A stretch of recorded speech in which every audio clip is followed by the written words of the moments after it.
4 वर्ष द्विभाषिक मुंबई राज्यात राहून 65 वर्ष मराठी भाषिकाच्या राज्यात राहून नागपूर कराराप्रमाणे आणि घटना दुरुस्तीनंतर वैधानिक विकास मंडळ 38 वर्ष निर्माण केली नाही, म्हणून आम्हाला सिंचनाचे 60,000 कोटी रुपये विदर्भाला कमी मिळाले। सार्वजनिक आरोग्य, वैद्यकीय शिक्षण, उद्योग, ऊर्जा, कामगार, रस्ते, पिण्याचं पाणी, आदिवासी विकास, समाज कल्याण यांचे 15,000 ते 65,000 कोटी रुपये आम्हाला कमी मिळाले। आणि त्यामुळे आमच्या वाट्याला आल्या सिंचनाच्या अनुशेषामुळे शेतकरी आत्महत्या, कुपोषण, त्यामुळे बालमृत्यू, महिला मृत्यू, गर्भार माता मृत्यू, रोजगाराच्या संधी नसल्यामुळे सुशिक्षितांचं स्थलांतरण आणि सोशिओ इकॉनॉमिक प्रश्न असणाऱ्या नक्षलवादाकडे तरुणांचा ओंढा, प्रदूषण नियंत्रण करायला नवी मशिनरी लावायला सरकारकडे विद्युत औष्णिक केंद्रात पैसे नाही म्हणून ते नियंत्रित होत नाही,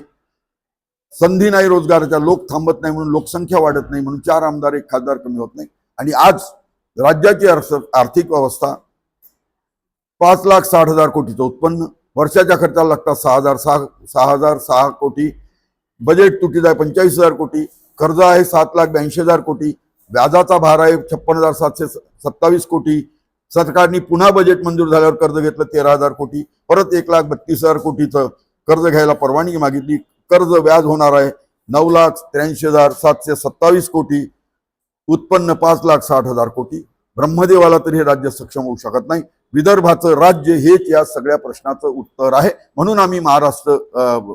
क्रांतीदिनी महाराष्ट्रवादी विदर्भ विरोधी चले जाओ, तुमच्या भुजेत नाही बळ, आता विदर्भ सोडून पळ, असं आंदोलन 9 ऑगस्टला क्रांतीदिनी संविधान चौकात जाहीर केलं आहे।